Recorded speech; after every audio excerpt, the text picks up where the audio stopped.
All right, dude. All right. Let's do this. Okay. Let's do this. We're starting. Ooh. Welcome to Don't Get Your Hopes Up, the show that is happening. I am Josh Allen, aka Devilor, joined by Mike B, aka Fony. And if you listen carefully, you can hear my cat's litter box cleaning up after them. Oh, that's the best sound. Dude. I swear. Yes. Just like that. And then it has to go back. It's every morning. Like I'll hear that. Or no, I know, because it takes a second, right? And so Sunday will jump up on the bed and she'll like crawl on me and she'll put her paw on my face like she does every morning. And then I'll hear and I'm like, oh, son of a bitch. I have to say, I really like it. I'm glad that you recommended it, but it really sucks getting woken up by that at like 4 a.m. Because every once in a while, like most of the time it's like manageable, but every once in a while the thing just has to be like, and I'm like, what the fuck? Did they shove a bird in there? What's going on?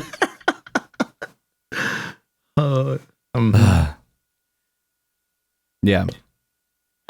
So welcome to Don't Get Your Hopes Up, the show about literally shit. Speaking of litter boxes. Yeah.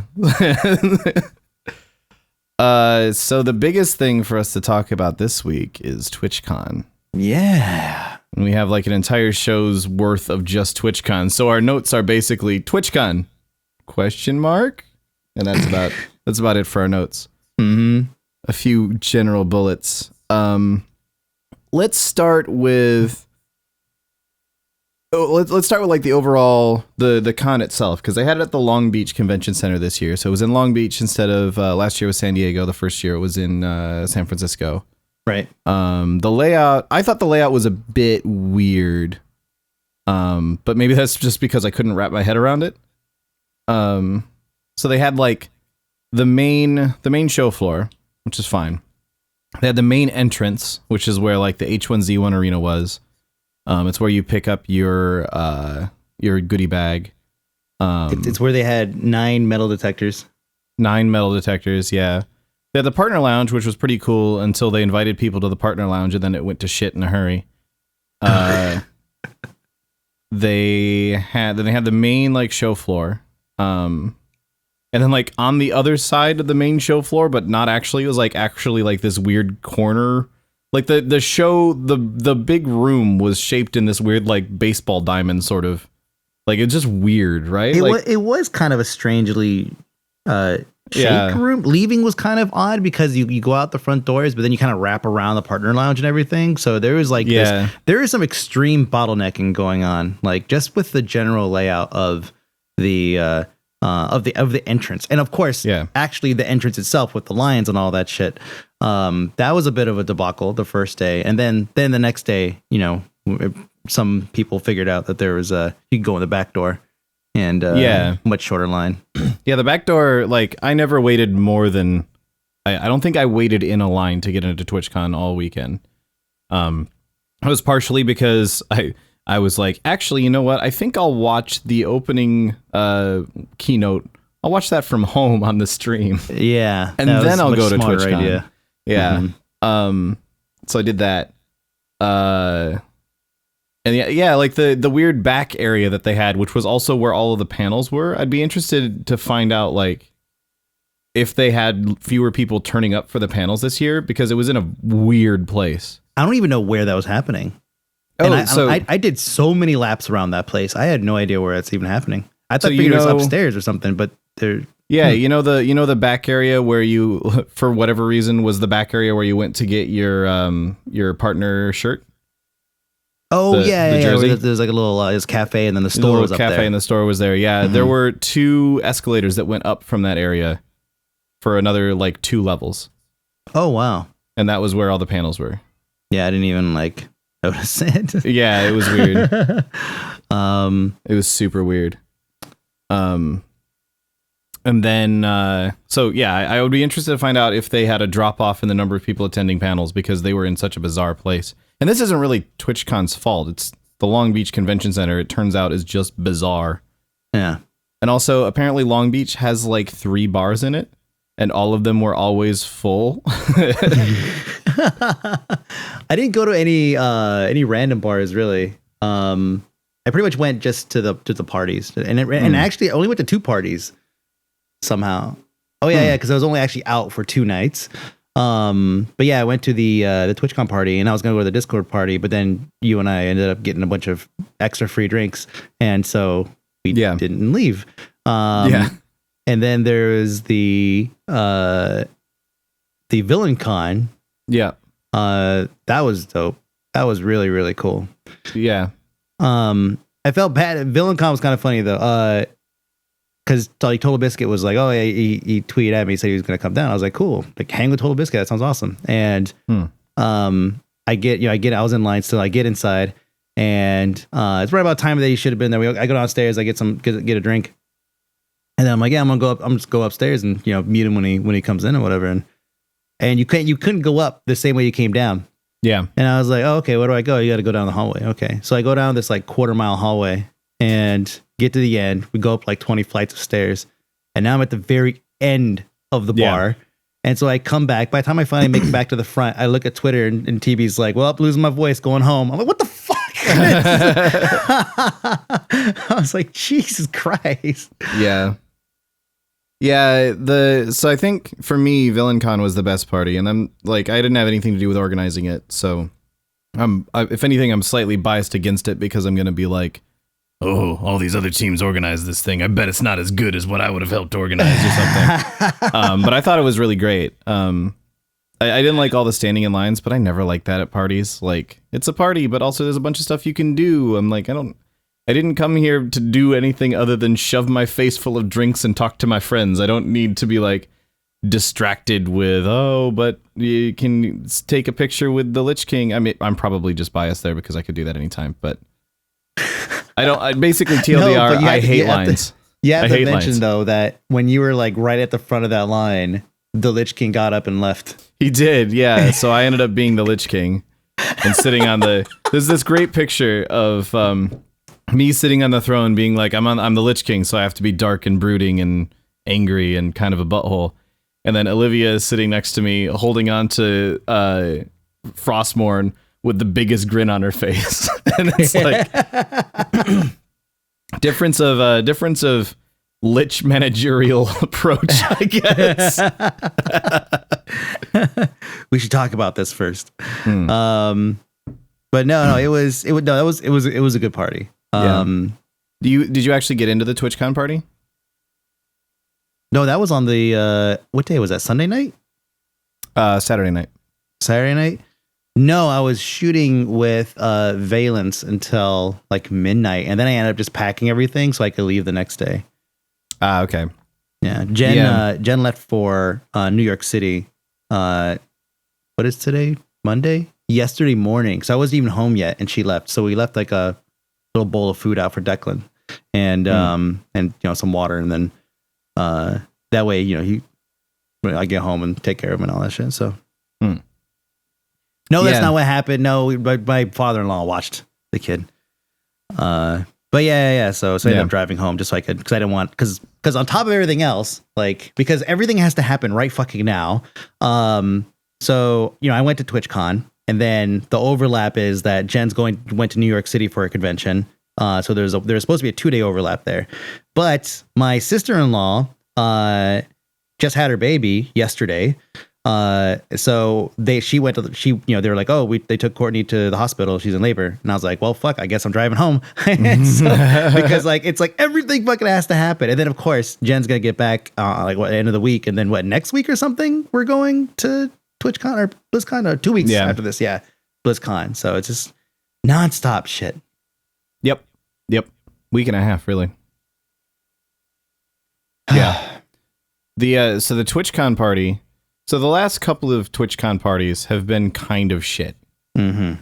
Like, the first one was cool if you like raves. Like, I happened to be there for the the 2 minutes that they had Darude doing some sort of emote spam thing for his thing, and I was like, okay, yeah, that's kind of cool. Like no one had put a giant kappa on a screen before to the beat of Sandstorm, like freaking out. So I was like, it's the awesome thing. I've seen the thing before. I know this thing. I understand this reference. I like it, everyone.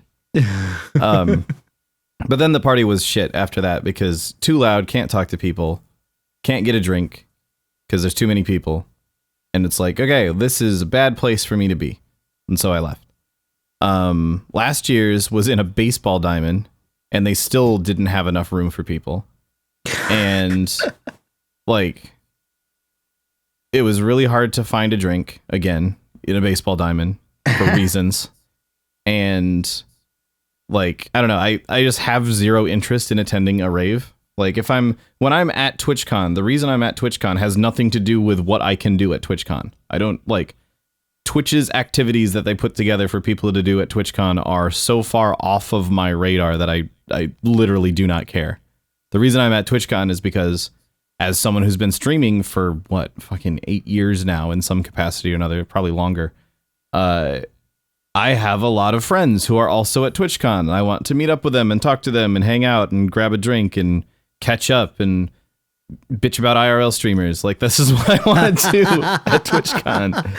And that's exactly what we did. No, it's true. Like, that's where, I mean, like, you know, with Tally, just Tally, let's just take Tally, for example. Yeah. Like, there's that picture of us that we talked about at the party.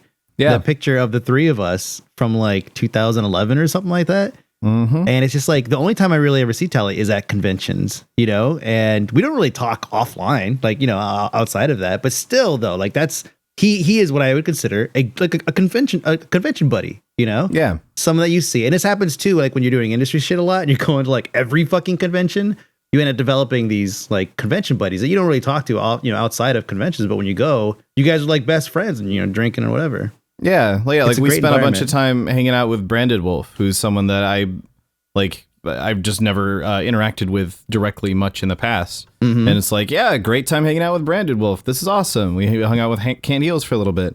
Yeah. I met people like Katsuki and Little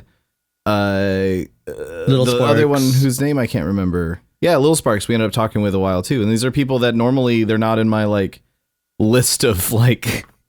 Necessarily, these are the people that I'm just sitting around and I'm going to just randomly message like Little Sparks to say, hey, what do you think of this thing? Because that's not I guess we don't normally have that kind of connection, but at TwitchCon, you're just hanging out and it's like, hey, everybody's here. Let's talk with literally everybody. I want to meet people and I want to chat. That's like, though, and what's nice about TwitchCon is similar to BlizzCon is that you have a unifying like theme like that everybody understands. Mm-hmm.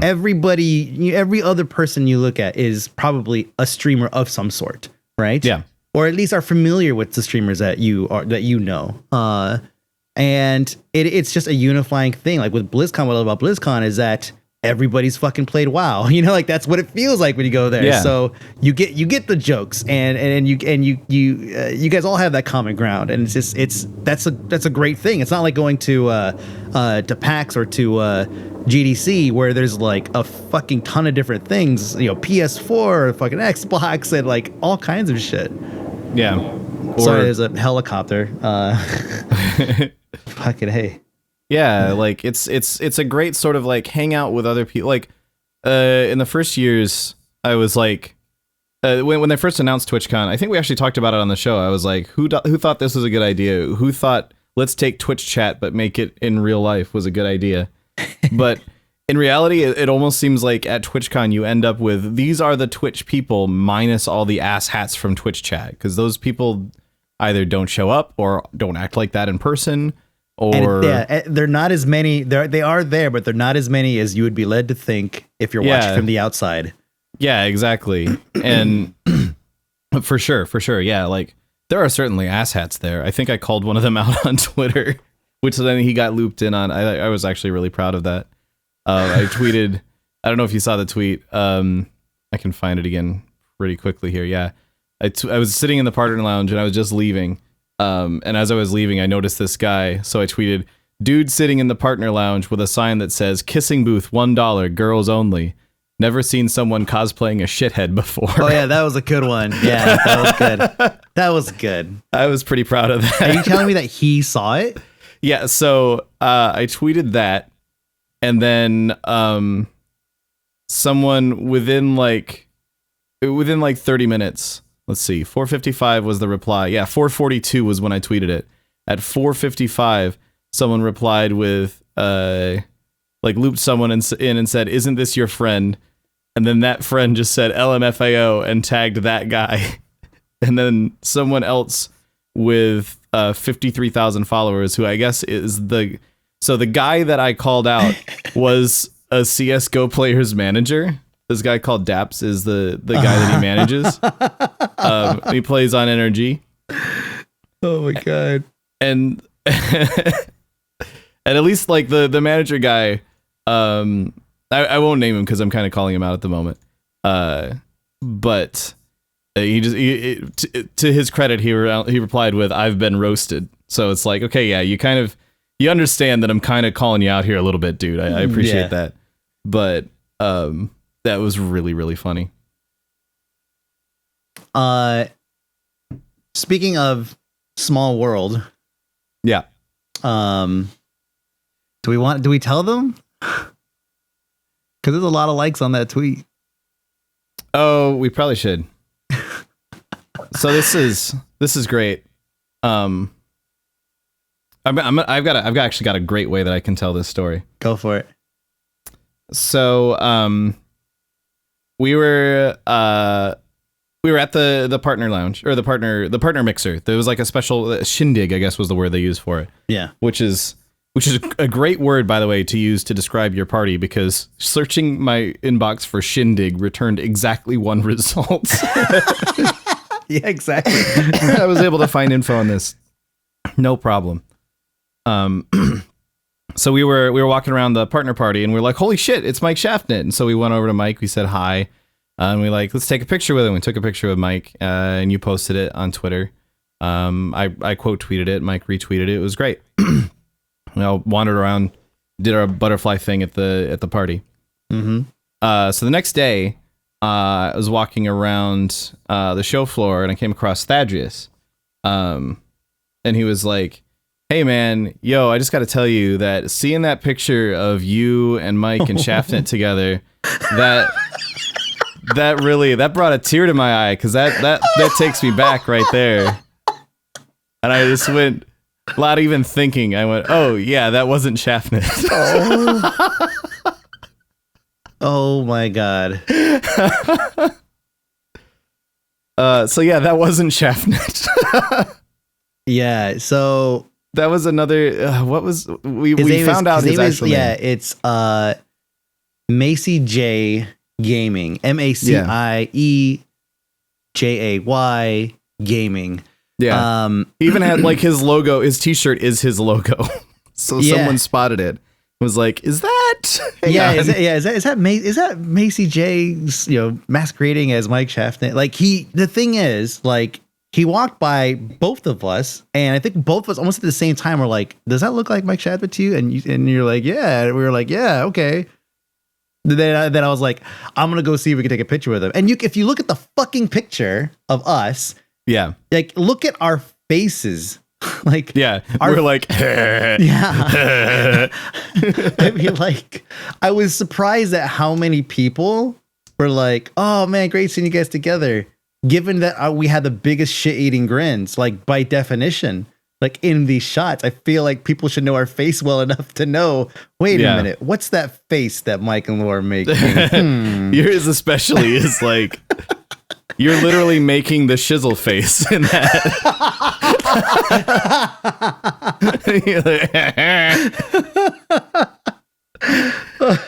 But the fact that, like, we send that out, and then, like, almost immediately Shaftnet like fucking retweets it, and then he's like, oh, he's great seeing you guys, and like, just the fact that everything played into it, and then we didn't tell Shaftnet or anything. He just saw the tweet and just went with it.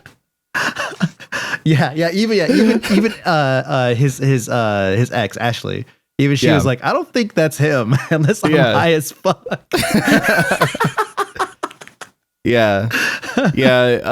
Olivia like saw me the next day and was like, did Shaftnet lose a lot of weight? And the reality is Shaftnet has lost a ton of weight. He actually looks great right now. But also I was like, I mean, yes, but that wasn't him.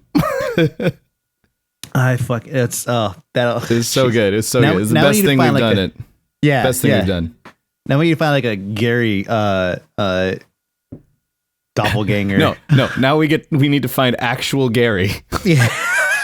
And no one will believe us. Yes. Oh, you're a genius. You're a fucking genius. I will see if he's going to BlizzCon. Yeah. We'll have to find like a dark, like a kind of a dimly lit area. Yeah. Make the same fucking shitty faces. Yes. Oh man. Oh, that'd be good. Yes, that was the extent of our shenanigans. Unlike other people though, I was on Livestream Fail because that was apparently the best place to get like a compilation of all of like the IRL bullshit that was going on. And yeah, our shenanigans were like shitty shenanigans compared to what everyone else is doing. Yeah. There was some weird. I noticed that as the week continued, the warnings to IRL streamers were getting stronger and stronger. Like you started getting them if you had the TwitchCon app installed. You started getting notifications through the app that were like, "Hey, this party's coming up.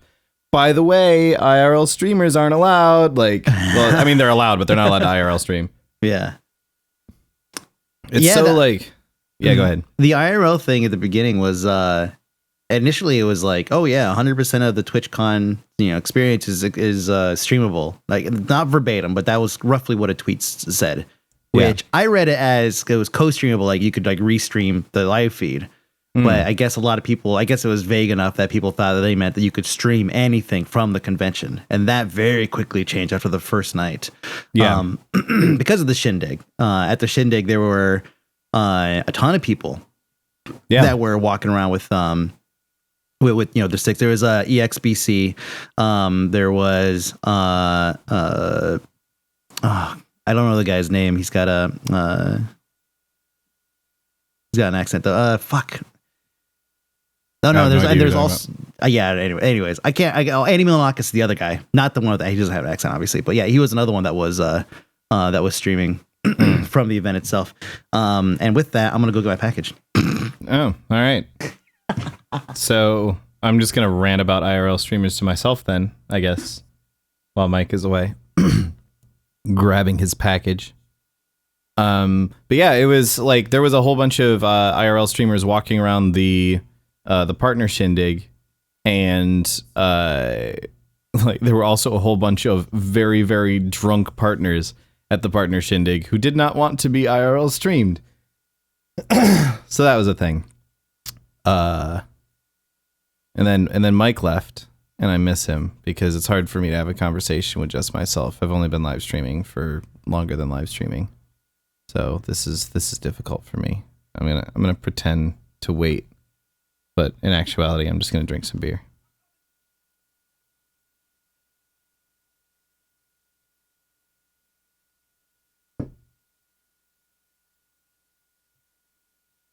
Well, that was good. Hey, are you back? What'd I miss? Not much. I basically mentioned that at the partner shindig, there were a lot of IRL streamers, but there are also a lot of very drunk partners who probably didn't want to be IRL streamed, being that drunk, and shouting about things. And like IRL streamers just walking around and other people like having important like, hey, so you want to join our stream team? Let's have an important legal conversation about this. And IRL streamers just walking by, broadcasting the whole thing. Yeah. Sorry. Yeah, a lot of breath. And there were also a bunch of like there were a lot of, don't get me wrong, there were a lot of IRL streamers that were doing it right at TwitchCon. They were being respectful of the people that they were around. They were asking, like, I was actually on an IRL stream for a while with Dimitri, because we were hanging out at a piano bar, and he asked everyone around, like, hey, are you okay with being on a stream? And we were all like, sure, dude, yeah, we're just hanging out, this is totally fine. And then he did it for like an hour, and then he was like, okay, done now, and ended it before we had really started drinking anything. I'm like, great, that's awesome. That's a good way to do an IRL stream. Yeah, there was a couple scenarios that I was involved, that I saw, and one that I was involved in. First, like, there was this one guy who basically like paparazzi'd Forzen like at the party, and I think that was probably one of the things that helped trigger this whole, like, everybody backpedaling on the whole you could stream everything, IRL being whatever, because there's a clip where he's like, hey, yo, who this guy, my chat's freaking out about you, who's this, and he's like right in the middle of his conversation with like 3 other people, and he's like pushing his back into to kind of get in and get an angle on his face and on Forzen's face, and I was like, what the fuck, man? Like, this is like, that's super fucking obnoxious. And then, like, I don't know if he was joking that he didn't know who he was, but it wasn't funny. Yeah. Like, he wasn't like, who's this? No, I'm just kidding. Hey, man, I'm a big fan, blah, blah, blah. Like, hey, much respect, whatever. He didn't say shit. He was just like, who's this? Who's this? Chat's freaking out about you. Who are you? Who's the guy? And, like, I'm pretty sure all he said on repeat for like 60 seconds, and then he walked away finally. But still, it was extremely annoying. Well, you think about it, like, normally when you're a streamer and you're on someone else's stream, that's by choice. Like, if you're Dr. Disrespect and you decide, I'm going to play with Summit today, and you're both streaming, like, you've elected to be in this situation. Mm-hmm. If you're Dr. Disrespect and you're just trying to get to the bathroom because you have to take a highly disrespectful shit, and some dude just walks on and goes, oh, Dr. Disrespect. Oh, look, he's going to the bathroom. Look, I'm live streaming Dr. Disrespect as he walks to the bathroom. Blah. I used to have 10 viewers. Now I have 1,000. Now I have 10,000. Then you're like, okay, you've now clearly used Dr. Disrespect and his image to your own personal gain. And that's the part where it's like, no, fuck you, dude. Also, fairly illegal. There's I was talking to Pocket, and we were talking about some pretty personal stuff that she's pretty public about, but I would still consider it, if it was anybody else, it was a pretty personal conversation. And while we were talking, we got, like, the EXBC, they came over, and they were talking to her, but, like, they were right there for a minute, I think, before they turned around and were like, oh, hey, it's Pocket, whatever, like, they could have picked up on our conversation in the background, while we were talking, because we were yelling. It was loud in there. Yeah. And then, like, I thought I was actually off frame because, it was a phone, and I know roughly what the field of view of a phone is. So I figured I was kind of like off to the side. Nah, I was standing in the frame the whole time because I had a wide angle lens on it. So wow. I just stood there with like fucking Corona looking awkward and shit, waiting for her to finish the conversation so we get back to talking the whole fucking time. Yeah. So, but yeah, I mean, like, but the like personal conversations, man, like that shit, you don't see when these people are coming sometimes, they just walk around and then suddenly they're right there behind you. And how long were you standing there for? Yeah. Yeah. This is the kind of shit politicians get in trouble for. Yeah. No, seriously. Like, I was actually talking to somebody about this after the second day, I think, maybe after the first day, and they pointed out a very, very good point, which was, although, like, when it comes down to using someone's personal likeness, like their image in in something that you then gain money off of, is frowned upon. It's not actually directly illegal.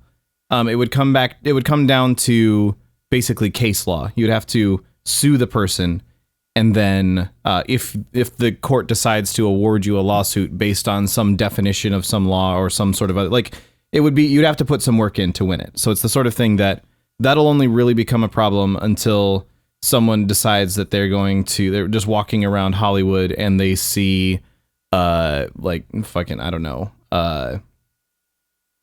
Robert Downey Jr. or something, and they harass him a bunch, and then Robert Downey Jr. decides to sue the person because Robert Downey Jr. is the sort of person that can afford the legal team necessary to make sure that he wins that particular legal battle. I mean, it pretty much is putting IRL streamers in the same bucket as paparazzi. Exactly. And everybody knows how they feel about paparazzi. I know that not every IRL streamer is a shithead too. I totally recognize that. The EXBC couple, like, they're awesome. They're like just chill, you know. And there's obviously others that are just chill. They're good. They're great people.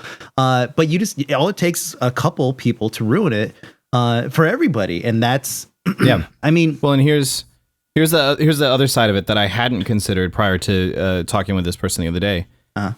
Is that while someone's image, it's kind of dubious whether it's illegal or not. Recording audio of someone without their express permission is flatly and categorically like you go to jail levels of illegal. California.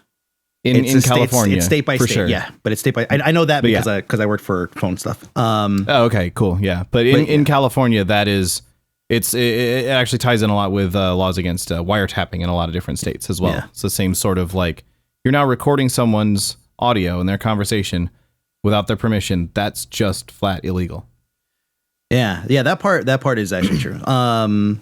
So that's the sort of thing that I kind of went, ooh, actually, yeah. It's an interesting, I like that. Kind of a backdoor, like a whatever. Here's the thing, like we all heard so many stories and seen so many clips of just like shitty IRL things that happen. And like I said, there's a lot of great IRL things that happen.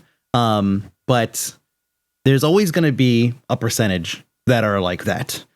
And the exposure, I mean, people start streaming on Twitch because they're inspired probably by something else that they saw. And they're like, hey, I could do that. You know, maybe they're on Reddit, on just general Reddit. And then in r/all, here comes up this clip from from TwitchCon. And people are like, well, wait, I thought they only streamed games on that the last I checked. Wait, you could stream anything? Fuck, I'm not playing games anymore, but I'm doing all this other stuff. I can stream that. And that's how people get involved. Or that's one example how people get involved in Twitch. So the problem is here now. It's only going to get larger, next year as more people start to jump on that, on just the Twitch bandwagon, and then of course on the IRL bandwagon, because IRL is gonna get bigger. Yeah, and that's kind of what concerns me about basically the shithead IRL streamers. Like, I'm worried they're gonna ruin it for everybody, and they're gonna ruin a lot of other things in the process. Because when someone sits down, like as soon as a lawsuit comes into play over an IRL stream, unless the IRL streamers win it somehow, which would be unlikely if the lawyer recognizes that it's just flatly illegal in many states to record someone's audio without their permission. But anyway, unless the IRL streamers win the lawsuit, then what happens is now the government sits down and says, or like the FTC or somebody sits down and goes, okay, we need to determine what is and isn't okay for IRL streaming. And those sorts of laws are rarely so exact and to the point that they don't have carryover issues elsewhere. So if it comes down to the fact that you cannot record someone's video or audio, likeness or audio without their permission on a stream, what does that mean for games with voice chat? Do you now have to get permission from everyone that you're in a game with? Is that then the literal definition of that law? And as a result of that, does Twitch, which is owned by Amazon, which does a lot of work to make sure that they go by every single law, does Amazon now say to Twitch, you have to tell all of your streamers that this is what they have to do now? You have to make this part of your code of conduct. And then as soon as it's not part of the code, as soon as it is part of the code of conduct, if someone violates that code of conduct and gets reported for it, Twitch has to do something about it, because otherwise it's seen that they're not.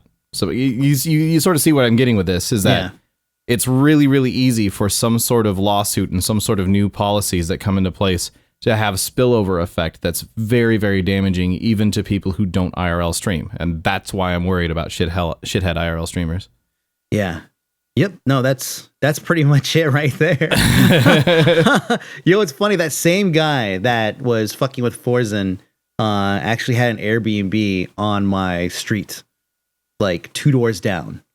And thankfully, I don't necessarily stand out as a streamer. I don't have pink hair or a giant selfie stick or anything like that. I just look like a regular dude. And so like when I was walking by, I usually tuck my my badge underneath my shirt anyways. And so I just kind of like walked by and I was like, oh my God, don't fucking talk. Because I knew exactly who it was because I just seen the clip of him being an asshole. And I was just thinking, I was in my head, I was going through the scenarios. It was like, all right, if the suit comes over, do I just say, hey, excuse me, no, I don't want to be on camera, right? And then if he pushes it, then do I like choke a bitch? Like, do I just take it and chuck the shit out of traffic? You know, because then what? Then do I look like a huge asshole in front of everybody? I might be okay with that. You know, it's like I'm going through like all the scenarios of everything that might happen because I saw this asshole and he was sitting on the porch talking to all of his buddies and shit. It's like, oh my God. Yeah. I don't know. I think Twitch needs to be doing a lot more to educate IRL streamers right now, like very forcefully. Like, okay, you just set your category to IRL. Before you can mark your stream live, you have to click accept on this dialog box. Like just more stuff that gets in IRL streamers' faces, and then also do a lot more policing of IRL streams themselves. They've done a little bit already, obviously, with people like Ice Poseidon, but that was a really weird situation anyway.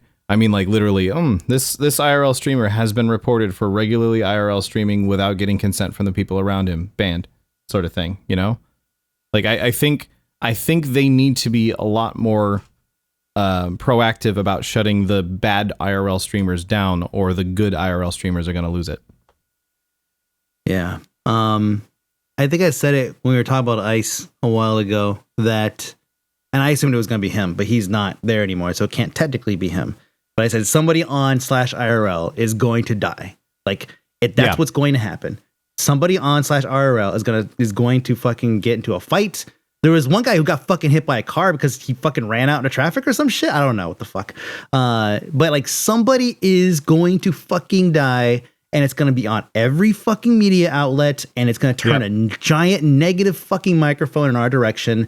And they're going to be like, look at all these people running around thinking that they're shooting reality TV and not taking all the necessary precautions to do blank, blank, blank, and whatever, you know, and it's just going to come down on us. And then what's going to happen is Amazon is going to come down on Twitch fucking hard, like really fucking hard. And it's going the wrath of Bezos. Yeah, it's going to come down, and they're going to have to make a lot of serious changes really fucking quick. It's going to happen. It's as long as IRL continues forth, it's just a matter of time. Absolutely. Yep. So either A, people get tired of IRL streaming, or B, we eventually get to that situation if Twitch isn't. And the reason that I'm so adamant about Twitch being very proactive about stopping it is they need to be able to, excuse me, they need to be able to, when that happens, have a big long list of stuff that says, no, this person was violating all sorts of our policies. We had told them that multiple times that this was not okay. Look here and here and here where they agreed to not do exactly this. It is not our platform that's the problem. It is that guy was a shithead. Mm-hmm. And they need to be able to do as much of that as they possibly can. And right now, all they can kind of do is go, the terms of service that they agreed to when they signed up 5 years ago actually probably doesn't have anything about that in there. Like, because every time they update their terms of service, they don't make you accept it again. So they don't? Not that I've seen. Oh yeah, I mean, I couldn't tell you because I, like everybody else, just say click, okay. Yeah, I mean, just fucking move on. I don't remember the last time I saw. I don't remember ever seeing Twitch come up with a, hey, we've issued out some new terms of service. You need to agree to these. Mm-hmm. Which means that the terms of service that I have legally binding with them are probably the same ones that I agreed to 6 years ago.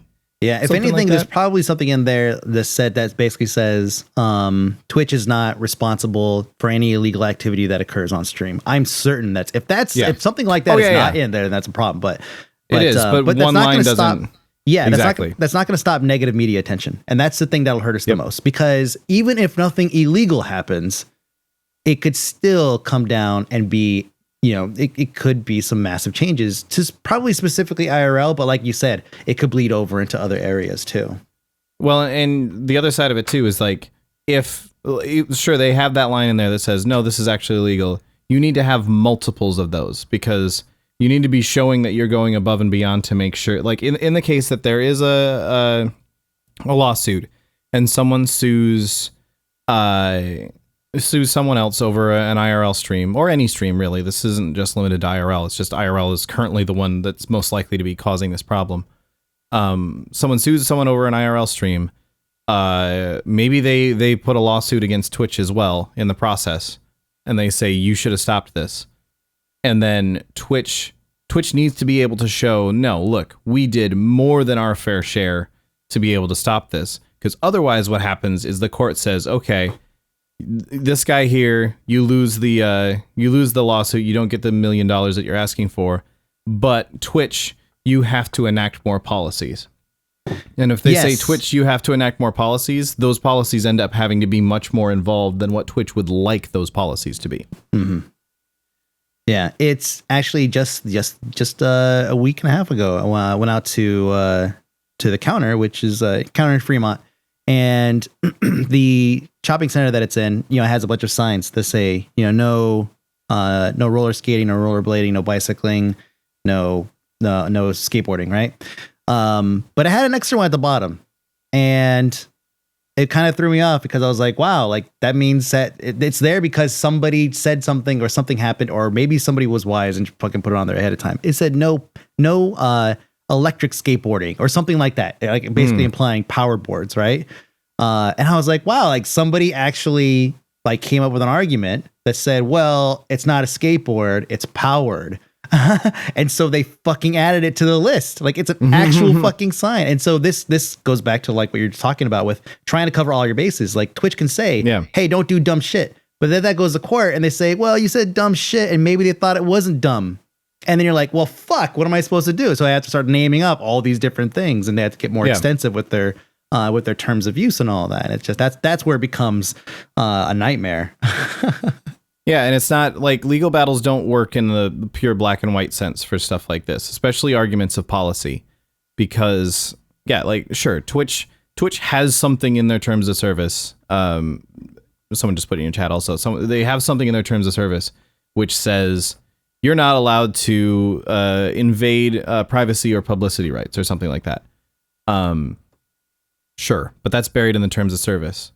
And it's easy for someone to argue, sorry, I didn't know that, because, it was buried in your terms of service. That's a big, long document. And there have been so many things that were in terms of service documents or in agreements in the past that did not get upheld in court just because, like, the document was massive. I know. And isn't that such a shitty fucking rebuttal to that, though? It is, but it's like, the fact is, everyone knows that no one reads the terms of service on any website ever. Yeah, it's true. And because everyone knows that no one reads the terms of service, that also means that Twitch knows that no one reads the terms of service. And so a lawyer can easily make an argument of, like, well, how do you know that everyone reads your terms of service? How do you know that he realized he needed to scroll down? How do you know that any of this stuff?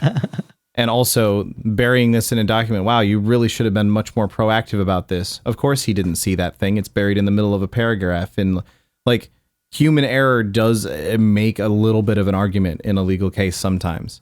And so what'll often happen is like, it comes down to the jury, remember, as well. And if the jury goes, yeah, actually, we feel kind of bad for this guy because, like, no one reads the terms of service, so they're just trying to uphold something that shouldn't have been in the terms of service anyway, or something like that. So yeah, no, Twitch, you lose. Or the more likely outcome is just that, okay, IRL streamer, you lose, you have to pay whatever. Twitch, we're not holding you responsible, but you do have to make these changes. And they will spell out exactly what the changes they want Twitch to make are in that point. And so it's better for Twitch to have gotten enough stuff in place ahead of time that's done entirely on their own terms and by their own choice. So that way they don't get asked, like, okay, yeah, and the result is, and Twitch, clearly in this case, you did more than your due diligence to make sure that this didn't happen. This guy was clearly acting outside of what you were saying. Yeah. And when that happens, then Twitch doesn't have to do anything in this situation. It's better for that outcome than for them to have court appointed, like, some random judge is like, now every time someone goes live, you have to make it wait for 5 minutes while they look at a thing that says, if you're about to stream IRL, make sure other people are around you. You have 5 minutes to determine that everyone else is around you. Or every time you're about to stream, you have to input all of the documents from people. Like, the sort of stuff that some random judge somewhere would be like, this seems reasonable. Someone every time they're tech. about to broadcast. Yeah, exactly. That's what worries me. Yeah, there's definitely plenty of like technophobic judges and lawyers out there who are specifically judges who will definitely like rule on something silly like that, and then I'll have to like go to another court, to a higher court, to even more technophobic people. Until you catch the one person who's willing to open his mind for a fucking second and just kind of look at what exactly he's doing, what exactly he's ruling on. Yeah, I think this next year there's got to be some kind of changes or something to IRL. Like it's gonna grow. It's after this, it's gonna fucking grow. And we have a year until the next TwitchCon. So, and unless they want everybody out there, because even I took my shit so I could stream, and I'm kind of glad I didn't. Because some of those people were just making me feel bad for even wanting to do it, but at the same time, the signal was complete fucking ass garbage, so it wasn't going to happen no matter what. There's no fucking way I was going to be able. I couldn't even send a tweet. Yeah. That's the biggest thing I want to know about the IRL streamers at TwitchCon is how. Just how. what connect? Like, I even bought it was their instant internet. It's like $13. I bought that on the Sunday because I was like, I don't want to go a day without having access to Twitter and stuff. And it worked around the show floor for the most part, but like when you saw people actually walking around the show floor, it's like they have to have bought like the $80. The $80 exhibitor pack. And sure, someone like was XSBC, HBSC, EXBC, yeah. AT&T. Someone like AT&T walking around on the show floor. I've already forgotten the XSBC, HSBC, EXBC. I don't know why the letter E. I can't think of it. Someone like them. Basically, where I'm going with this is they could drop the $80 and make it back almost instantly. But there's a lot of IRL streamers who just wasted $80. Yeah. Here we go. So I just pulled up a Committee for Freedom of the Press, RC. God, now I'm fucking up acronyms. RCFP.org. Fuck you. It says recording in public, and this is more for journalists, because it's actually specifically says Committee for Freedom of the Press. It says the general rule is that people in public places must assume they might be photographed or recorded, particularly if they are officials carrying out their public duties. Therefore, you may photograph, film, and record what you can easily see or hear in public places, even if the recorded people have not specifically consented to such, provided you do not harass, trespass, or otherwise intrude.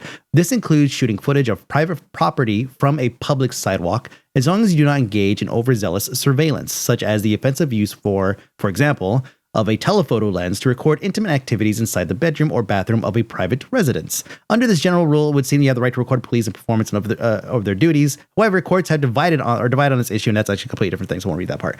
But this is also for press, which I guess we could. I don't know if that necessarily just blanket applies to everybody else. But obviously it doesn't necessarily apply to private premises, which is the Twitch party, and of course everything else we're talking about. Nothing really happened, as far as I know, like in public. Everything seemed to have happened on private property. So that's going to be a different, probably a different take on that.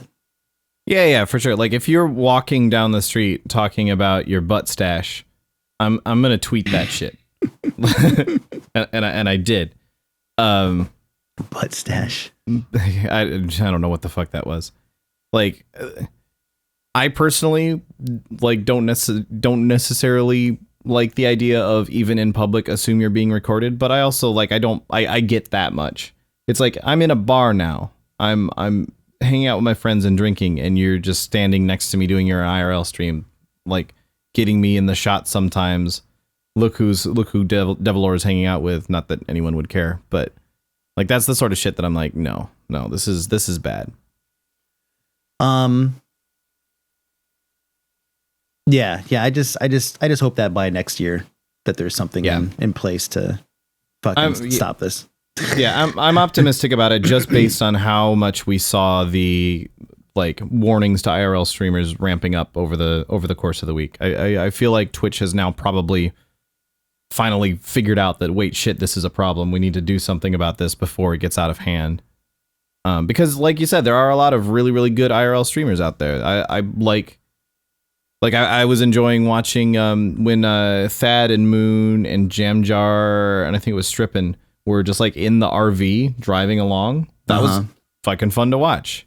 And that's the sort of thing that I don't want that to be made more difficult to do because some jackass like really, really wanted to get Grims on his stream or something. Yeah. Even I IRL streamed from my Airbnb actually. Obviously, just kind of moving away from like the consent thing because this is kind of funny. Did you ask yourself if you were allowed to? No, also it does kind of roll into the consent thing directly because I had a lapel mic on. I ordered some food. We're just like bullshitting before I did the shoot with Valence. And I ordered some food and Uber Eats said, "Oh, it's a Scion that's coming." And I was like, cool. And so I heard a car outside and according to the thing, they were here. And so the lapel mic that I have, it's wireless and has like fucking crazy range. Like I can actually go outside and down the street and it would still pick up. Wow. And, so I go outside and she's in the trunk of her car and I'm thinking she's getting food. I was like, "Hi, you here for Mike?" She's like, "Huh?" I was like, "Oh, are you, I said, "This is a Scion, isn't it?" She goes, "Yeah." I was like, "Okay, are you Uber Eats?" She's all, "Well, yeah, I am, but not right now." I was like, "Fucking what?" Okay. And then a Scion pulls up behind her and gets out by fucking Uber Eats. But yeah, but the thing is like chat heard that whole conversation because I had the lapel mic on me, which was funny. Obviously it was funny, but I guess in a future dystopian world that could be potentially illegal. Yeah, but no, IRL streaming is fun. Like it is. I just stream from my phone. It was my phone on a tripod, and that was it. Easy, boom, done. Plugged in my lapel mic, and then that was it. Done. Did you see that StreamLabs has a mobile app? We talked about it, but I didn't actually go back and take a look at it. So they have the desktop app and they have the mobile app also. The mobile app, I guess, has been out for a little while now. I just never heard about it, but it's pretty cool actually. It like lets you pull in your alerts and stuff like as they're set up on your normal stream. You just pull them right in and set them beautiful. Around. Yeah, it's great. So I guess transitioning off of that, we should probably at some point in this show that we've already had going for like an hour talk about the things that were actually announced at TwitchCon. Yeah. So there was a bunch of stuff. I downloaded the StreamLabs link here. So they have a desktop app now too, and that looks really fucking cool. I'm sure it is. Yeah, I mean they Jared who runs StreamLabs, did you never really work? You worked alongside him, but like I never worked with any of those guys. No, yeah. I like him. Like I feel like, and obviously he's probably better now too. But like I felt like he was pretty well rounded. Like he had, I don't know what his dev ability is. But him and Ignis, another guy they built a lot LOL King. So clearly they at least know something about dev work. But I also felt that he had a pretty good eye for aesthetics too, with some of the things that he was creating. And so seeing him going, and I'm not surprised that he made StreamLabs, which was kind of a debacle when it first came out, but like with Zam. But yeah, it's kind of cool. Like what I'm trying to say is like it's kind of cool to see somebody go from building LOL King and all that stuff, and then kind of splintering off, and then continuing to be successful, making all of this. Tom. Fish sticks, just call it. Yeah. But yeah, continue to go on and be successful, like making more sites. Because a lot of times you build a site and you think, oh, this is it, I'm going to do it. And then like, you never do anything, or you not necessarily build a site, but you do something and you think, yeah, I'm going to keep doing this thing. And it's like, well, you struck gold once. It's not going to happen again. Yeah. Yeah. So they have they launched a desktop app, which is basically it's OBS, but with a whole lot of StreamLabs stuff on top of it. So it like pulls in directly. It's super cool. It's in alpha right now. I won't give out their Discord info because I don't know if they want like the extra attention right now at this moment in time, but I'm definitely going to be using it. It's got a lot of cool features to it, and I'll probably talk about it while I'm using it sometime. Shit, I'm gonna have to use it. Yeah, I download that. It doesn't work with the Stream Deck right now, not directly. So that's kind of a bummer. But the Stream Deck will do keystroke input. Yes, exactly. So you have to just basically set everything up on the Stream Deck as hotkeys. Mm-hmm. But if you have like 500 Stream Deck things, then that's kind of a pain. Yeah. What did they announce? They announced the actual Twitch announcements. Yeah. Yeah. They announced stream summary, which I thought was kind of interesting. I have the blog here. Stream summary, which is basically if you're on Stream Elements, it sounds like it's going to be similar to that. It's Stream Elements with more info than Stream Elements can give you, and also it might be remotely accurate. Yeah, because Stream Elements, if you have a bunch of like resubs, then when you get off that day, and it'll tell you that you've earned $80 or whatever it is. When in reality is like that you didn't earn $80 on that day. That was just when they hit the resub button. And so that's one example of a way that those stats are not necessarily accurate. I do like how it tells you, and I'm sure that Stream Summary is going to do this because that's probably where they got the idea from. Like tell you how you've grown, either not just like followers, but also like activity. Like that's a cool one to see. Like, oh, today I streamed this game and my chat activity was like crazy, but right away instead of the check stats. All that stuff is really good. It's always good to try to stay on top of your stats, and outside of just going to the stats page. Like just put it in my face. Yeah, exactly. Like I feel like a lot of streamers don't necessarily pay as much attention to their stats as they think they do. Mm-hmm. So they'll be like, yeah, I was streaming this and I guess I got like 50 viewers. I was streaming this thing and whoa, I got like 200 viewers. And you don't necessarily realize that, okay, no, actually you peaked at like 130 with the other one and you only got 200 off of that one for about 2 seconds after someone hosted you. And then it went away. Right. And then that number is never accurate anyways. Yeah, exactly. So having the actual, like the hard stats in front of you and actually going back and looking at them is really, really important for growing your channel, because then you get to go back and look and see, oh, this is the actual difference between when I'm streaming PUBG and when I'm streaming Path of Exile or something, right? Mm-hmm. Like you can actually go and look and see what the overall difference is. And so putting that directly in people's faces is just beneficial for everyone, really. And the next thing was premieres, which I was talking with somebody about it, and a good point was brought up, or basically a logistics side of it, right? That just seemed a little strange. So the way it's supposed to work is you create a piece of offline content, right? Like a vlog or whatever you want, and then you upload it. Then you get... you have to, in order for you to release it, to actually set it to public, you have to actually set a scheduled time and like actually preview it with your stream, right? Like I guess it has to be actually broadcast on the stream before it can actually live in your videos tab. And you may think, oh, well, fucking that's fine, whatever. No. Yeah, no. When you make a piece of content, you've already said everything you need to say about whatever it is that you're talking about in that piece of content. So what do they really expect for you to add on top of that because you're premiering the video? You're gonna talk shit about everything you just said? Yeah, and it does sound, they didn't say it in the keynote, but from talking to you obviously and also talking to a couple of other people, it does sound like the plan is that they'll be required. Like it's not like, oh, you can just upload this, or why don't schedule a premiere? It's like, no, you have to schedule a premiere before you can list anything live. And that's so bizarre to me, because it's not like they're getting a lot of traction out of their uploaded VODs right now, right? Mm-hmm. Like it's clear that Twitch wants to more directly take on YouTube, which cool, go for it.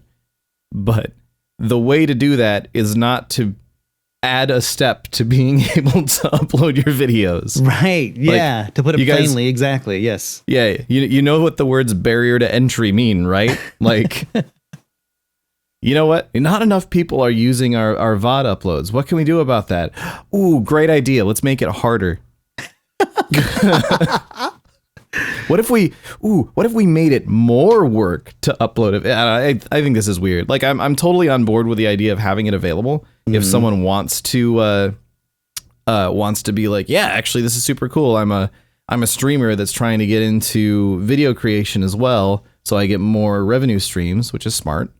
And you're like, yeah, so what I'm going to do is I'm going to put together a highlight reel of all of my best moments and like my sickest kills in PUBG or whatever. I'm going to put together a highlight reel of all of this. And then I'm going to hype it up for a couple of weeks, and then I'm going to premiere it on my stream. So first of all, you can already do that.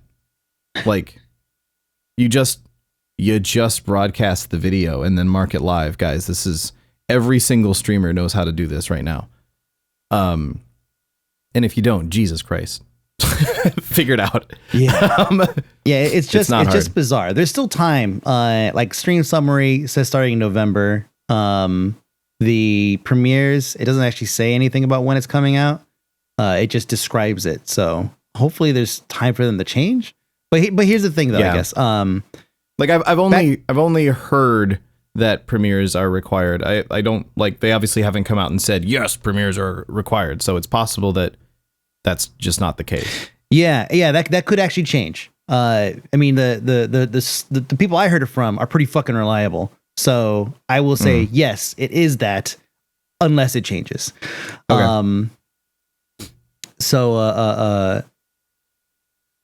What was I gonna say? Oh yeah. So the thing is with uploaded content, like nobody really watches uploaded content anyways. VODs, they tried it with vodcast and all that stuff, which is kind of a shitty way to like nudge out hosts, hosting other people. And then also, this is just a scheduled vodcast, so yeah. With clips, there's fucking zero discovery with clips. You know what the discovery route for clips is? Reddit. Yeah. Reddit and Twitter is it.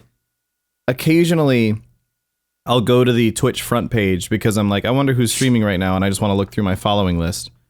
And occasionally when I'm doing that, I'll see a clip that I'm like, oh shit, Thad did something funny. I want to see what Thad did. But that's pretty rare. Like there isn't really much else that really brings them up to you. Yeah, the thing is, I always go straight to the person's page I want to watch. You know, like, and if I go to the front page, I'm not looking at the main section because there's always some bullshit there that I don't know who these people are. Why is it on my dashboard? You know, and so I've actually trained myself. Well, actually, no, they've trained me to not look at the dashboard, not the dashboard, but the home page or whatever they call it. I just go right to the left to see if somebody I know is streaming.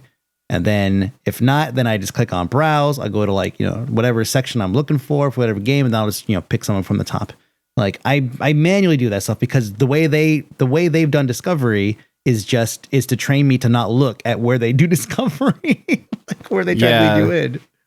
Yeah. Like so right now I went to the Twitch front page because that's, I don't type in like I'm just going to randomly guess and see if Shizzle's streaming. Like I just type in twitch.tv. Rather than, because I know the first thing I'm going to do is, oh, this person that I would really like to watch right now isn't, like, maybe they are streaming, but like I tend to view Twitch nowadays as sort of I've started following more people, which means that it's more of I wonder what's on right now, and scrolling through the TV guide sort of thing. So I just go directly to twitch.tv, and the first thing I do is I expand the followed channels because it doesn't, like, for whatever reason, show all the people that you have followed. But while I was doing that, I saw Steel Rain. There's a clip of Steel Rain in the feed right next to it, and so for me that's like, oh, okay, I'm interested to actually see that. And then I see someone saying we're about to go live in the Pulse, so that's not helpful. Because they said that 33 minutes ago. And on mine, I see Anime Marathon playing right now. I don't watch anime. Fine, right? And then on the left, because of your viewing history, Twitch presents watch the Yu-Gi-Oh marathon. I don't give a fuck about Yu-Gi-Oh. Yeah, that's a bad algorithm right there. Yeah. Below that, there's an update from Queen Riot, which is great, right? Okay, sure, I follow Ashley, of course, right? And then I have to fucking scroll down, and finally it's like, oh, okay, now I've scrolled down. There's Shroud, there's Jovian, these are here now. There's people that I follow. Yeah, their system is just not good for the front page. So yeah, their discovery sucks. Clips are really, really awesome, like really fucking a small bite-sized things that happen. And if you want to see more, you can just click a button. It'll take you right to the VOD, exactly to where that clip was taken. You could continue watching if you wanted to. Yeah, that's a fucking great system. Getting to that, you have to use other means, and that's the part that you need to fix. Not trying to fucking add another step to uploading video. They'll make it harder for people to make content for you. Yeah. Yep. I agree. The next up, there's raids, which we all know what raids are, but this one you can actually type in /raid, and it'll automatically host a channel you want to send your viewers to. So it's basically like /host, except the difference I believe is that it shows up on their stream saying you're being raided by so and so. Yeah. So so I've heard some extra rumblings about this that they didn't talk about. And it's not the most like solid info, so I'm not going to give like specifics of what I heard, but so lots of people, this sounds great, right? Like this is an easy way, rather than typing /host, you type /raid for reasons. When someone does a /raid, now that it's something that's actually like part of the program or part of the platform, they do a whole bunch of extra logging and tracking and stuff. So that means that they can have a lot more moderation tools in place, so that if someone is getting raided by someone who's using it for harassment, like you can actually report that guy, and it will be a lot more clear that yes, this was harassment and not that just someone hosted somebody. Yeah. But at the same time, I do also kind of go, but wait, isn't this just hosting? Like, are we not allowed to /host anymore? What does this actually mean? Like, what stops someone from doing one of the currently existing negative raids that are occasionally used? Like, the vast majority of raids are good. Like 99.9% of the time, someone goes, "Hey, I'm done streaming now, but this really awesome streamer is still live. Why don't you go check her out? It's Strawby. Go check her out." And you paste the link to Strawby's channel a bunch in your chat, and you send everybody over there, and that's great. Assuming that Strawby wants that attention, right? If you were someone who's like, "Oh, go check out this shithead streamer," blah, we're gonna send everybody over there, make their life hell, like that sort of person actually exists, then that's bullshit, and you should be able to stop that. So, yeah, actually, I'm kind of wondering if they're gonna put some sort of mechanism in place. Like, just thinking about it, what if you could deny a host or like deny a raid? Oh, like opt out of raids or something. Yeah, like if you type /raid Devilor, and I'm like, I don't want your shitty viewers, and then the thing pops up that says, like, in my chat room, you're now being hosted by shithead 420, then I can be like, no, fuck off, and click a button that says no, like they're not allowed to host me. Yeah. That could be interesting. That'd be the thing is, like, I mean, that wouldn't work, I don't think, because then you're putting the, and I hate to use it like this because I fucking totally against this shit, but you're putting the victim in the place of having to defend themselves, which I believe in that. Like that could be a thing. Like somebody maybe doesn't want to be, have to be like put in a position where they have to deny somebody because then they look like an asshole or whatever. People will feel that way. Yeah, I don't know. I mean, the thing is, like you said, there's the tracking and all that shit. So if somebody's gonna be an asshole, then guess what? They're gonna get 24-hour ban or whatever the fuck. All of the stuff is there. They're literally fucking streaming. Somebody has to initiate the host or whatever, or the raid. Sorry, which is probably, I'm hoping, just the streamer and not a mod, because then you can have like a rogue mod that just goes and just does a bunch of shit. Oh yeah, sure. So probably just the streamer. Yeah, I don't know. That's something that, when does it come out? Let me see. Starting in November. November. Thank you. Yeah. Yeah. I mean, I agree with the notion of don't put everything entirely on the shoulders of the person who's being harassed to defend themselves. Like I completely agree with that. But like it's going to take some time to be able to actually catch that person and have a moderator go and look at it or whatever, or a staff member go and look at it for whatever. In that moment, the ability to say, no, I don't want this right now, go away. I think that's better than the risk of, well, you didn't deny the raid right away. So that's true. This is your fault. That's true. Like giving them some way to defend themselves rather than just being completely defenseless. There you go. That makes sense. Rooms. Yeah. I know who runs rooms. I do too. I think it's great. I think it's the best thing ever. I don't think there's anything wrong with it. I think it should be the number one thing, and whoever came up with rooms and managing it should definitely move right up to the top. Is Olivia listening? No, she's not listening right now. So yeah, we can talk about rooms a bit, and I should put the disclaimer that obviously a good friend of both of ours really is very much in charge of rooms on Twitch. I also happen to know that she's incredibly open to feedback. I've already talked with her directly a bunch about rooms themselves. So here's the thing about rooms. I guess TLDR, if you don't know what the pitch, I guess, is that you can create more chat rooms for your stream that are persistent. So rather than, like right now, you join a stream, it says, welcome to the chat room. Anything that was there before is lost to you as far as you're concerned. It never even existed in the first place. And then you leave and everything that you said is now dead to the world, basically. This is talking about setting up something more persistent. So it just sits there and you have like different chat rooms that people can talk in. You can set up like, this is the moderator's chat room, or this is the subscriber's chat room, or this is the chat room where we talk about dogs wearing hats. Isn't that the best chat room on Twitch? Probably. And a lot of people have immediately drawn I think fair connection to Discord. Mm-hmm. Like, obviously, Discord is the first thing you think of. Oh, a persistent chat room for my stream? You mean like this Discord that I have? And I think that's totally reasonable. And I think if you are a well-established streamer who already has a well-established Discord, just use Discord. Yeah. Clearly, you've made that work for you. I do wonder.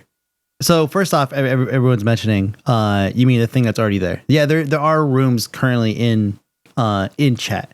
I don't know what sets them apart. I'll be honest. I feel like I hope that it's not just a rebrand.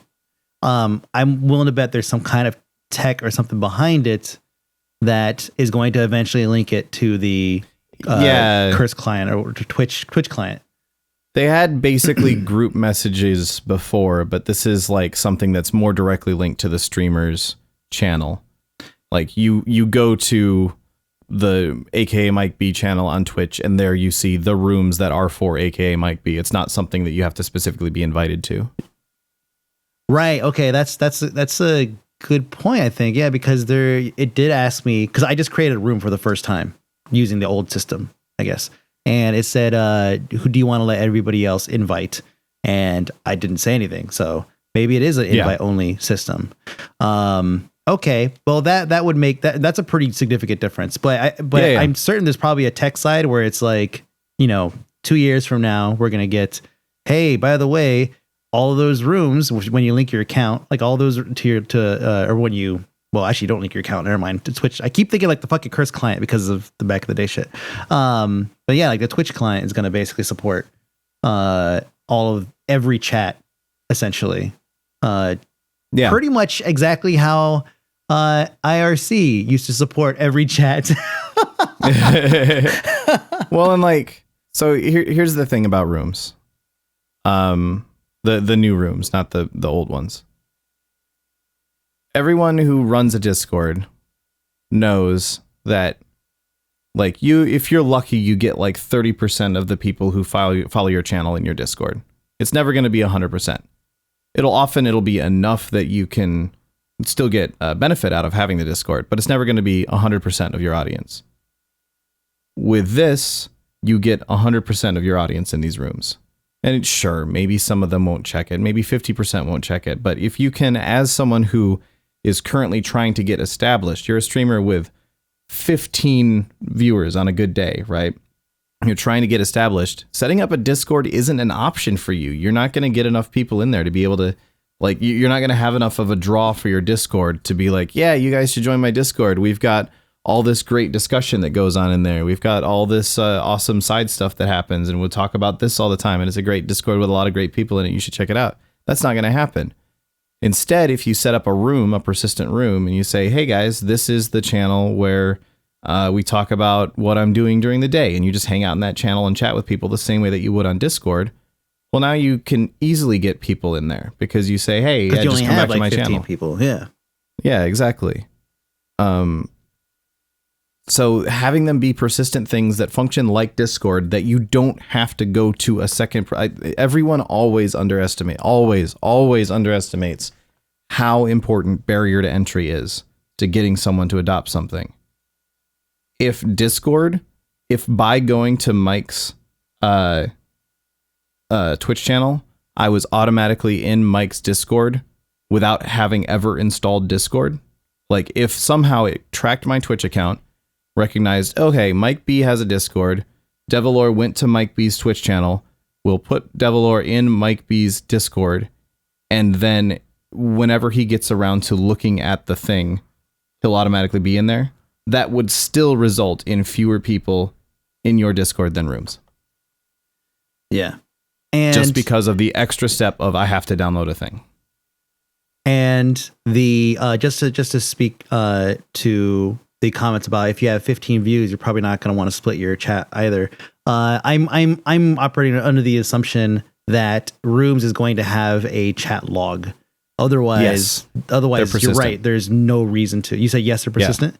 Yes, they work. They work like a Discord chat. You can open it up later and see what people have said. Yeah, so that is the difference, and that's I was assuming that was going to be the case. Otherwise, there's no fucking point to having Rooms click out, click back in. Oh shit, I lost everything. Because then you can have pictures of food or whatever fucking room. And so then you can split it up and you can actually have a history. We have that in my Discord. We have some Discords that get like one post a day, but it's still like I still like to go in and read it and see, like instead of having to lose it in a general chat. There's a reason for those things. And having a chat log is going to obviously make that good. Do you know what? Go ahead. To react to why not just make Twitch's native chat persistent, because then any conversation that was going on in that chat room gets ruined the second you go live. They are different things. The reason that Twitch streamers have Discords right now is because it's a different thing. That's it. Anyway. So rituals is the next thing they have. Rituals says it makes it easy for you to celebrate special moments that bring your community together. Say a viewer is checking out a new channel for the first time. After a minute, she'll have the choice to signal to the rest of the community that she's new to the channel. Clearly something that could be abused, et cetera, et cetera. Sure, I'm sure they probably thought of it and they probably have ways to work with it. So Twitch will break the ice for her in chat, and maybe she'll make some new friends. I think this is great because that's cool. There's a lot of people that come in and they just say, "Hey, what's up?" And sometimes chat won't say anything direct to that person. You usually get at least one person that'll say something, but if that one person's not there, then that person goes unrecognized. When somebody subs, then there's a bunch of emotes and shit like that. But we should welcome new people that are coming in and also give an opportunity for the streamer to kind of engage with that new person and say something and kind of introduce them. It's like, oh, hey, welcome to the stream, blah, blah, blah, whatever. I stream, random shit. Yeah. That's it. I'm loving looking at your Twitch chat right now at all of the people who don't understand basic metrics. This is I'm feeling real smart right now. Oh, jeez. So here's the reason that rituals are so important and why something like this is such a good idea. Yeah, sure. If you don't want to introduce yourself, don't introduce yourself. Don't do it. That's fine. Don't. When someone new says something in chat, and then the streamer responds to them, that makes that person like, I I don't know the exact number, but I know it's somewhere in the vicinity of 300% more likely to return to the stream. Astronomically higher, more likely that they'll follow. Like that simple initial, oh, hey, Joe Buttfrag, glad to see you. Thanks for coming by. Like that initial little interaction is huge for growing your audience. But if that person never says anything, you can't call them out. And like some people will do things like, well, I just have a bot that says every time someone new joins my channel. That doesn't give any option to the person that's joining. Like if I'm logged in and I join Cranky McButtface's Twitch stream, I don't necessarily want Cranky McButtface to immediately be like, "What's up, Devil Lord? Yeah, how's it going?" He's fucking legs down. Also, apparently he's legs. Just fell into that. Hey, Devil Lord, good to see you. So having the ability that just something that pops up that says, "Hey, why not say hi?" A lot of people will never think to say hi in the first place. They're just watching the stream. They have a little thing that pops up that says, "Why not introduce yourself?"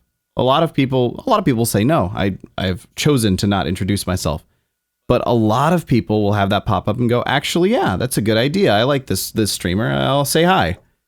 And then you get that interaction that you would have never have gotten in the first place. And now you've picked up another viewer. You've picked up another regular. You've made that first step to turn this person into your next subscriber or your next donator or anything along those lines. This is a really good happy medium to the StreamLabs has a function, and probably other overlays. They have a function where if somebody shows up to your chat for the first time, it will pop up on stream. Like you don't even have to say anything. Oh yeah, I hate that. You just connect. Sometimes I troll around like in the fucking far reaches of whatever game or IRL or music or whatever. I go to the fucking very end. I want to see what people are doing. They have like 0 to 3 viewers. And when I join, if they're like, "Oh, hey, how you doing?" I'm like, "No, don't talk to me. I'm watching you." I don't want to fucking talk to you. I just wanted to see what you're doing, man. I just want to watch. Let me voyeur a little bit. Yeah, that part puts me off a little bit.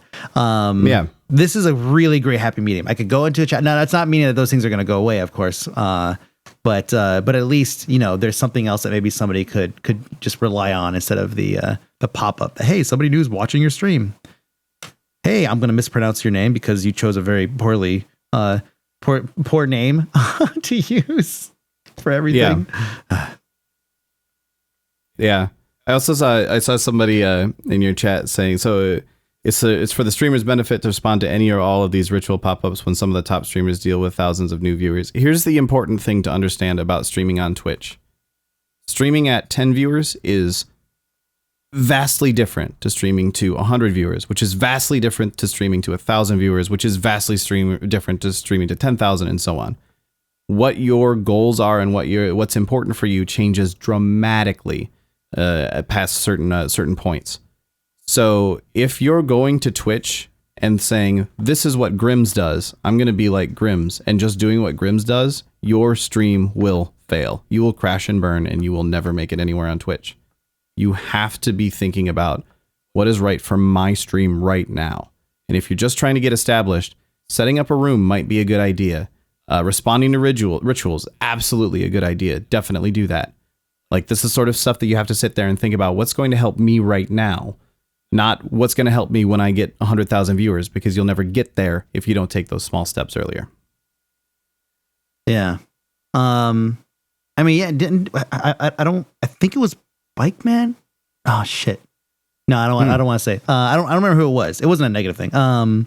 But somebody recently, probably like 2 weeks ago, tweeted out and said, "Hey, just a heads up, I'm not going to be welcoming or giving shout outs. Not going to be responding to subs. Yeah. That was Bike Man. Yeah. Okay. So, on the surface, I was like, that's fucked up. Right. Because guess what? I'm thinking with my wallet, right? I'm thinking with my 100 viewers. I was like, that's fucked up.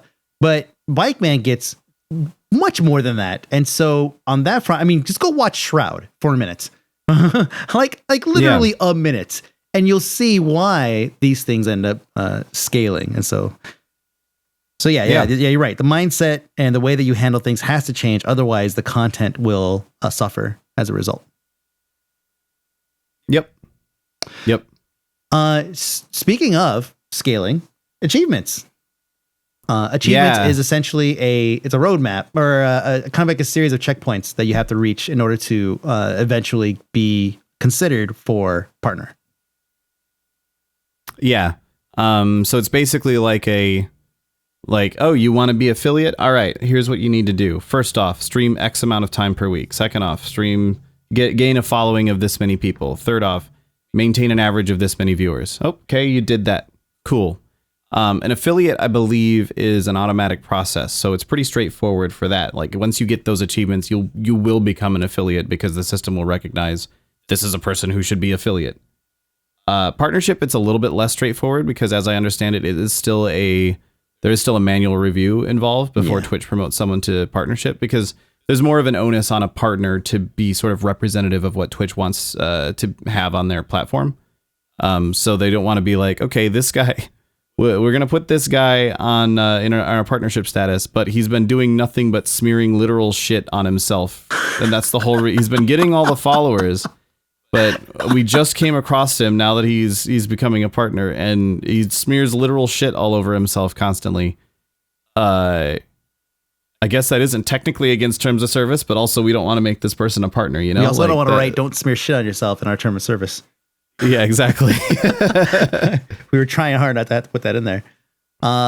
First off, the difference between affiliate and partner. Affiliates get they have the feature enabled where they can receive cheers. And I think once they get a certain number of cheers, they unlock, which I may be incorrect about this, but they get access to a single emote slot. Oh, cool. But because they don't have subscriptions, then they're not going to be able to actually get like emote unlocks as they grow. So that's pretty much the difference. I mean, I feel like it's still kind of the sub button is pretty much all it is. Maybe there's a couple other things as well, like maybe some back end stuff, like maybe you can control whether or not, well, obviously a sub only chat wouldn't exist if you're an affiliate. I guess they do have subscriptions. Just one emote. Affiliates have subs. Okay, so so this goes back to the latter point of there seems to be a gray area here where it's just like, there's not a whole lot of difference. I don't know. I don't personally see a difference. Like when I was at the Twitch party and I was chatting up with a bunch of like random people. Prophet on Fire is actually one guy I talked to who was really cool. Prophet on Fire. Yeah. So, I chatting with him for a bit, and I actually can't remember I think it was an affiliate, but there's no difference in like what we were talking about, just like, you know, the fucking daily struggle of streaming. There was no difference between our experiences, you know, in terms of like what we did on a day-to-day basis. Yeah, I know. It's I kind of forgot what we were talking about. Basically, talking about the difference between affiliate and partner. Yeah. But this is going back to the achievements and the checklist, and then being considered for partner. Yeah. Partners get a bigger cut for sub number. Is that accurate? That part I don't know. I'm pretty sure. Like there is a certain point where, as a partner, you get a higher percentage cut, but that's like massive. You have to be pretty big. Yeah, to negotiate, basically. Yeah. But I mean, just basically go back to the achievements. Like it's good that there is at least not this like cloudy, like, okay, well, so you have to get this and then you get this, or do I have to just like write a convincing fucking cover letter and an email to partner@twitch.tv and then like, please consider me for partnership, which fucking so many people have had to do. This is a good way of kind of, you know, lightening the load on that and making it a bit more clear cut. You check all these boxes, they could very quickly pull it up in whatever system they have, you know, and just say, you know, hell yeah, this person has this, and this, which the system is probably just go to their fucking Twitch page and see if they have enough follows or views and all that good stuff. I think that's good. Yeah. This is a good thing. Yeah, definitely. It's really hard for anyone. I can't conceive of a reason why this is bad. Like, the worst you could possibly, I think, argue about this is there's no point, but that's everything. So I think this is definitely a positive. There's a lot of things that people who could be really good streamers and really like the next Dr. Disrespect or whatever. There are definitely people who could get there. They just don't get that initial momentum going because they haven't realized some really basic things. Like if you're someone who just sort of watches Twitch sometimes and you just sort of watch who's around at the time, you might not realize that having a regular schedule is one of the most important things you can do for your stream. Because if you're you need to make yourself part of someone's daily routine, basically, to get them to come back. Or, I'm at work, I'm going to watch this guy because he's always on while I'm at work, and that's great. Like that sort of thing is really, really important. And setting achievements like this is pretty good for laying out like, okay, these are things that you need to do. You need to not stream all week. Like, oh, we're going to do 24-hour streams all week long, which I guess would be like a 7. That's not even possible. We're going to do 7 24-hour streams in 1 week. But like stream like crazy for a week and then not do anything the next week is pointless. You've lost all of the benefit that you gained by any of the streaming you did in that first week. Having a regular schedule, being reliable, things like that are really, really super important. This isn't going to cover a lot of the content side of things, which are also important. And that's like where things like rituals sort of come in, and they sort of give that little bit of an extra like nudge towards the streamer to say, hey, maybe if you get 500 of these a minute, then maybe don't go for those. But maybe turn that off at that point, or at least don't respond to them in chat. But if you have 10 viewers right now and someone comes in and says, hey, here's a thing that it's clearly putting in front of the streamer to react to, and little stuff like that on the content side, it would be cool for Twitch to find more ways to help encourage new streamers on that end as well. Yeah. The last thing, subscription gifting. That's big. This is big. Yeah. Like, besides just on the surface of, oh yeah, you could just give somebody, a sub. I'm looking at it like I could buy a bunch of subs and give them out. You know, like maybe give somebody a fucking rebate that's been supporting me for 2 years. Just hook somebody up. Like this is great. Super fucking good. Yeah. And there's also there's a lot of people who sure, the extra emote slots are cool and all, but if I go for a $25 sub on someone's stream, it's because I wanted to give that person $25 worth of support. Or I could find 4 other people in the chat room that would also like to sub to this guy, and I'll give them the subs instead, Like, it's a good way to it's just a good way to support something that not everyone is going to do. Like, I would be surprised if 10% of people on Twitch ever gift a subscription. Like, not gonna lie, 10% is a huge number. I would say less than 1%. Yeah, exactly. Like that would be around 1% would be about where I would peg my sort of. That's why I said I would be surprised if it ever got that far. But that 1% of people might gift tons of subs because they're the sort of person who's just really nice and has expendable income and wants to throw it at other people in the chat that they like. The only negative thing I could think of, like the most pessimistic, thing I could think of that somebody could possibly do to make this thing a poor feature or a negative, add a negative hash to the feature, is that it could encourage begging, like people hopping in a chat and being like, hey, could somebody gift me a sub? Hey, someone want to gift me a sub? Oh, I'd sub, but maybe someone could gift me one instead. Oh, my sub's going to run out. Could somebody gift me one? Like, that's the only thing that I could see happening here. Yeah, for sure. That is a potential negative there, but I think the positives outweigh the negatives. I do too. Absolutely. And that's kind of the takeaway of all of these features to me. Like, people have been whining about stuff, but the worst anyone's whining about is I won't use this, which is good.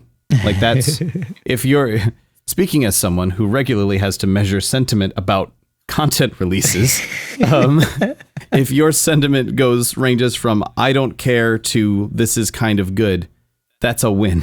That's a very good result. Yeah. Like, not everything that comes out can be people going, yeah, this is the best thing ever, and all the sentiment is positive. Like, there's always going to be some sort of negative response to it. And if the most negative that anyone gets is, I'm just not going to use this, then good. That's great. That's excellent. You've done well. Yeah. Yeah, I would love to just pick up a shitload of $5 ones and just use them, whenever. Christmas is coming. Maybe I could do something with that. But like sub night, on a game that I could almost assuredly win consistently, then maybe that night I'll offer subs. But like Unreal Tournament nights where I'm never at the fucking top because everybody is fucking lethal frag or some shit, like everyone's a fucking shroud. Those nights probably not. But no, I mean just being able to, and I hope it's a system that's functions similarly to Amazon's like a Audible credit system. Have you ever used that? Like when you buy stuff, so you have one Audible credit. I don't think I've ever bought anything on Audible. Basically, it just says you have X number of Audible credits. Like I wanted to kind of list very simply, you have such and such, or maybe make it like Steam's inventory system, where it's like I've purchased X amount of subscriptions to all these different people, and then I could just say, oh, okay, I want to go ahead and send. Like maybe I'll send somebody a Devil Lore fucking sub or a Shizzle sub. Like I could just have them stacked in my inventory. I just hope that the GUI is friendly enough that, there's no fucking crazy weird hurdles to jump before I could gift somebody a fucking sub. The big thing for me, at least, to watch out for is there a sudden influx in people using stolen credit cards to gift subs? Oh man, that is a very because real that's concern. a thing, and they will gift subs to themselves. Because is Twitch going to revoke the gift? Like, if you steal a credit card and buy a sub for your own self, Twitch has no problem. No one's going to have any problem being like, no, you stole this, take it back. But if you steal a credit card, give some random person a sub, and then turns out that was a stolen credit card, Twitch didn't get the money off of it, do they take away the sub from that random person? Does that... Because they're not that random person, they're not going to pay out. Yeah, like they're not going to be like, oh, I guess that was a stolen credit card, like because you're not ever going to get that information, and all you're going to do is feel like Twitch has taken away your sub. So, I can speak to this because I've dealt with this exact thing. People using stolen credit cards, or even just using their own fucking credit card, and they're ashamed that they call it a fucking sex hotline. And so they later go and charge the shit back when their wife finds the fucking bill and goes, "What's this?" And you're like, "Oh, I don't know. Someone stole our credit card. Let's go ahead and cancel it and charge everything back. Close everything, burn it all down." Right? Yeah. So I have been through this. There's a couple of things that could potentially go wrong. First off, the percentage is actually pretty low most of the time. Most of the time, because occasionally you will get hit. Somebody will find like a batch of cards or some way of spoofing the address verification system and making it like with legit looking info and then charging a whole bunch of shit. They will get burst. They probably have a risk management team, trust and safety, that basically handles all that shit on their end. Sure, but that's always a reactive thing when it comes to these kinds of things. From what we did, so first off, if you get enough chargebacks, you can actually lose your merchant. And your merchant is, if those are aware, it's the company that basically processes your credit card payments. If you lose your merchant, you're in deep shit. You have to find another merchant. There's different merchants. It's not just Visa. It's not just MasterCard. Like it's basically Visa, MasterCard, and then some company that's basically that's selling the processing through of those cards. But American Express is a huge dick about it. They never give the company an opportunity to fight a chargeback. They just say, "Oh, well, the client says a chargeback. Part of the reason why we allowed you to use American Express is because you're going to let us charge us back. And you do not get a rebuttal. You get nothing. See you later." Yeah. This is also one of the reasons why American Express is not taken everywhere, contrary to what it says. Mm-hmm. So yeah, it's also the reason why I use my American Express at every available opportunity. Yeah, right. Because there's so many times where it's like, "Oh, we don't take it." I've been to places that like the little thing they serve up your bill on says American Express on it, and then they tell me they don't take American Express. But no, like there's a lot of things that, I mean, they already have to deal with in some capacity, chargebacks, right? But maybe somebody could see a value in buying a bunch of Twitch subscriptions, especially on day one, and kind of see, hopefully it like, you know, kind of falls into the, like gets lost in the fray. It's going to happen, but I think it's going to be a low percentage with occasional big bursts.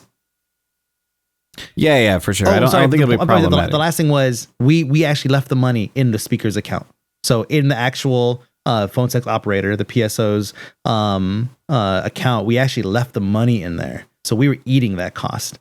But that's because I feel like we were generous. I don't know if Amazon is going to want to, or Twitch or whatever is going to want to, you know, leave the books like that, where it's like, yeah, well, it was $30,000 and they already bought like $30,000 worth of subs, so we're just going to eat that. Yeah, like that would be the sort of thing that would put a lot of, like, look at all the issues that PayPal has had for streamers, and why streamers tend to prefer bits, even though, like, yeah, sure, you could say that for every $1 that I get in bits, it could have been $1.40 if they just sent a donation as well. They just sent me the money through PayPal. But so many streamers have had such a big problem with people like getting chargebacks or like troll donations has been a big thing lately, that it makes streamers tend to prefer bits.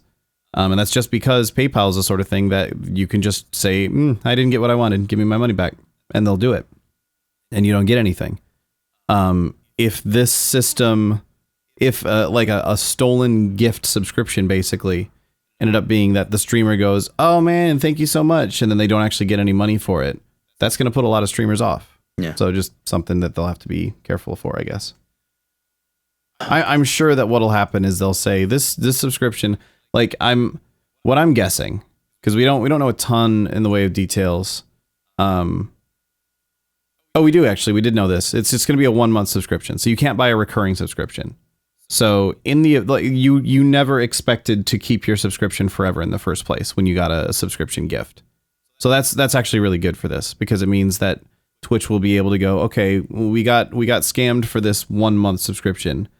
We'll pay out the money to the streamer. We'll eat the $250. We'll just miss out on that $250, and we won't renew the subscription because we weren't going to in the first place. So that works. Yep. I think it's great. I can't wait. Yeah. So apparently it's your bedtime. I mean, I got a couple of minutes.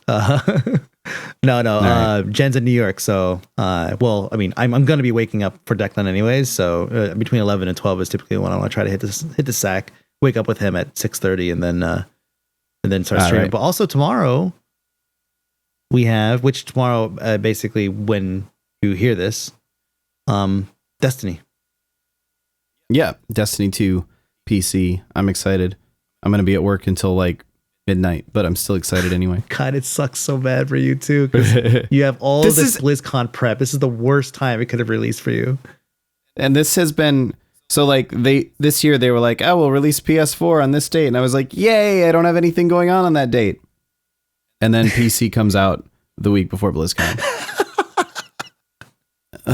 That's been every year, like something new released in Destiny. Let's panic.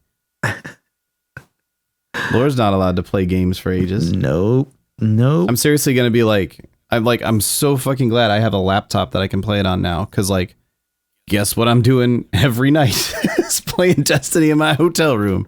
Oh, right. Probably not the actual nights of BlizzCon, but like I'm living in a hotel starting Friday. Fuck. Through till after BlizzCon. Wow. So yeah, I'm gonna be playing a lot. I may end up, just because it's local, I may end up being like, tonight I'm gonna go home. But yeah, of course. That's great. Yeah, so that's actually if you said starting this Friday? Yeah. Okay. Then we'll be lucky to get another episode in before the week of the 7th, 8th, 9th. It sounds like. Yeah. Because I know you're like balls to the wall before BlizzCon. Yeah, so I have kind of the way it actually works out is actually kind of beneficial for Destiny as well, in that I'm gonna have kind of a gap on I think the 31st and the 1st. So incidentally, when the raid releases, which is convenient. But I could probably fit something in there, but that depends on if you're traveling also. Yeah, we'll see, because I will probably have to travel too. I will be. So yeah, this is the last thing you listen to from us before BlizzCon. If you're going to BlizzCon, fucking tell a brother. Tell us. Like I was leaving TwitchCon, and someone was like, oh, you're leaving? When do you get a chance to meet or something like that? I was like, nobody told me they were here. I kept asking before going, and everyone's just like, I'm like, hey, is anyone going to TwitchCon? And man, fuck, no one's going to TwitchCon, right? It's just like just a handful of people, industry folks mostly. But yeah, it's like if you're going to BlizzCon, say something. Come have a drink. We always end up doing that shit at every fucking BlizzCon. It's always the best. It's always the best. Like find a corner with like a bunch of people, and just drink. It's super good for that. So let's do that. I'm going to BlizzCon. We should do that. Yeah. Perfect.